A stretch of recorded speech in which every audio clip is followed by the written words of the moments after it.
Hi guys, welcome back to my channel, and we have some good news. I finally passed phase two of my challenge. Just looking at the evidence that I've passed it. Here is the current balance. The goal to pass phase two was 10,500, and I managed to pass it by $1. And I have like this. It was a very very good trade, and let me tell you guys about it. So basically, just to prove that I think it took around 4 to 5 months for me to pass this challenge, and it ended 5 days ago. And just to show that this was the same account that I was trading in my first video, I have a video. I have my video right here, and it shows the exact same login number. And yeah, so very glad that I passed phase two, and I'll explain to you the trades that got me into uh this current status. So looking at my journal, the trade that actually made me win this challenge was shorting gold. And as you can see, I've shorted gold multiple times, and I'll give you my whole analysis on why I did it. But basically, I've been shorting gold uh since 17 slash oh 06, which is around 17th of July. And actually no, I've been shorting it even earlier, right? But I'll show you my whole reason to why I decided to short this. So let's get into the charts right now.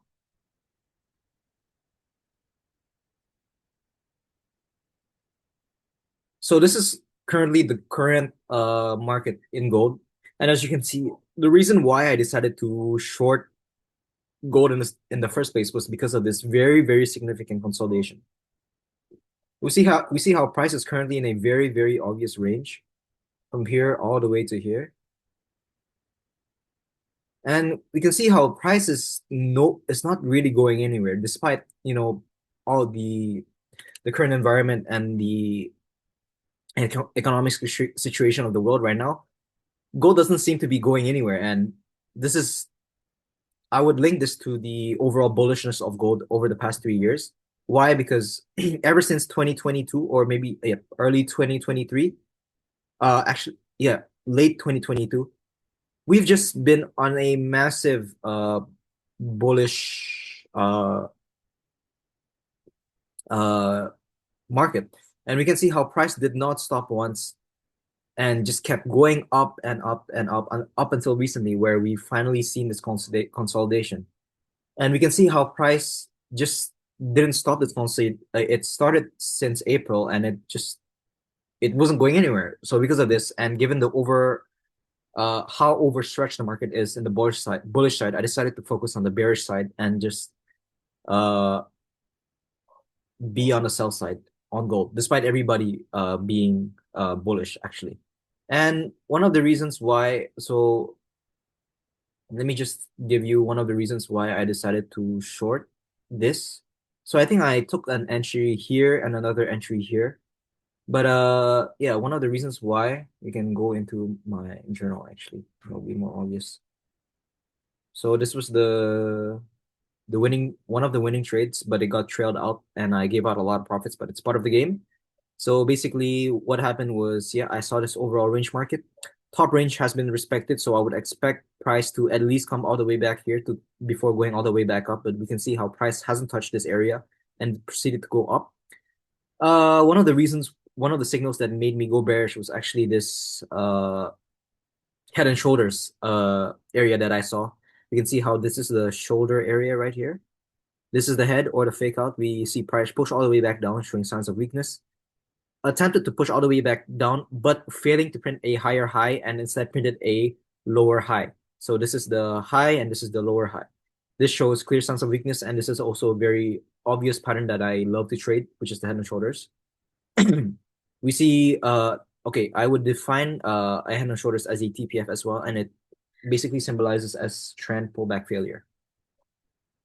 So following this rejection at the Head and Shoulders level, we see another level right here that's pretty significant, and I decided to make this my main POI. And yeah, price did bounce back from this POI. This is our current POI, and we can see how price actually respected the 4-hour EMAs according to my comment right here within this area. So we'd expect price to continue back up. But the thing is, price was so weak to the fact that even despite the 4-hour EMA support right here and the BNR confluence, we see price rejecting this minor level right here, creating a BNR.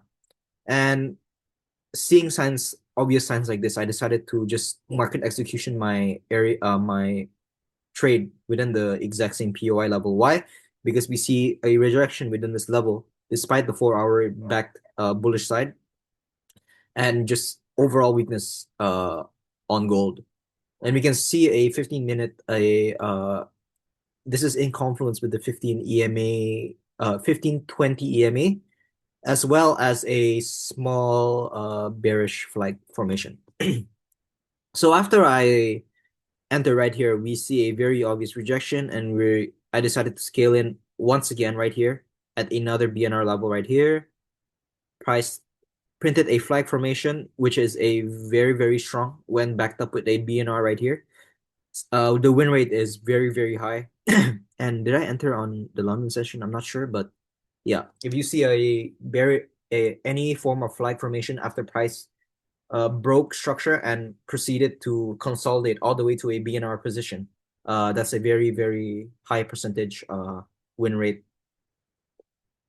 pattern. Yeah, this was also in confluence with 4-hour EMAs, which is very significant, and we can see how the 20 EMAs have crossed and went below the 50 EMAs, which is a sign of bearish momentum. And I decided to scale in again right here, but unfortunately, price tried to go up, push all the way back up. I think it was based on news, but I decided to close my scale in entry right here for a 0.4 hour loss. But after seeing price come all the way back down, I decided to set my limit once again and let these two positions keep running. Wait. No. But after this, I decided to re-enter a position. So my limit this was another head and shoulders area. So this is the shoulder, head, shoulder, and then I set my limit here, and price tapped me in and decided to come all the way back down. I decided to trail my stops above this significant area, but as you can see, news or some major event spiked gold to go back up, and I was forced to close my position with a 2.4 hour win. I gave a lot of profit. I think it was supposed to be a 5 hour win if I did close it early, but it's fine. It's part of the game because I was expecting gold to just continue to go back down. And yeah, this was my other entry on gold. And let me just pull this out. Yep. So my winning trade that made me pass my phase 2 of my FTMO challenge was actually this trade.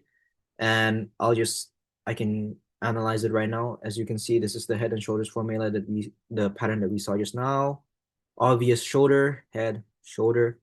We go to the lower time frames, and what else can we see? We see an obvious flag formation, flag validation, and another BNR, minor BNR level right here. You see? Very, very clean stuff. And flag formation, go all the way back down. Some consolidation, another head and shoulders right here.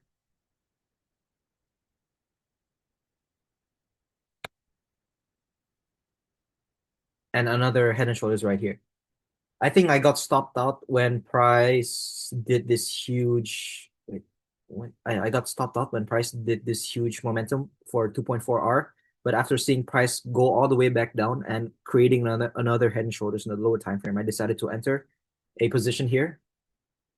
If you've seen the lower time frame, I think I set my limit and price should tap me in. Yeah, as you can see, price broke through the head and shoulders level, retraced all the way back up, which was where my limit was, and my SL was above this high. And I was just, yeah, I held it through the bearish flag formation, and I saw price broke all the way back down, and okay, I got really, really lucky with this exit criteria, and basically why I decided to exit here, which was very, very lucky, by the way, because yeah, if I didn't TP'd at this level, I would have probably BE'd or trailed my maybe got my position trailed out here for a lesser amount of RR. But basically, I just wanted to get the exact same, I mean, the exact amount for me to pass it because I don't want this, because I know in the long run, gold is obviously bullish, but I didn't want to risk it. So I stayed the whole night and I was just monitoring, waiting for my balance to finally reach above $500. And when price was in this area, it reached 103, which is why I decided to end the trade, and I got off with $1 in profit, which was very, very lucky. And if you see in my position, this was such a good exit. And I can even show you the evidence that I've done it actually. Yeah. I'm not sure if you can see it, but like let's see. Oops. This position at the very end, you can see my TP area, which was super, super lucky, 3312.42. So yeah, it was a very, very good run. I think it lasted around 4 to 5 months, my phase two, but it was very, very tough. But I'm proud that I managed to come this far. And let's see where I will progress in this industry. Thank you for so much for listening, and I'll keep you guys updated on my progress. See you guys soon.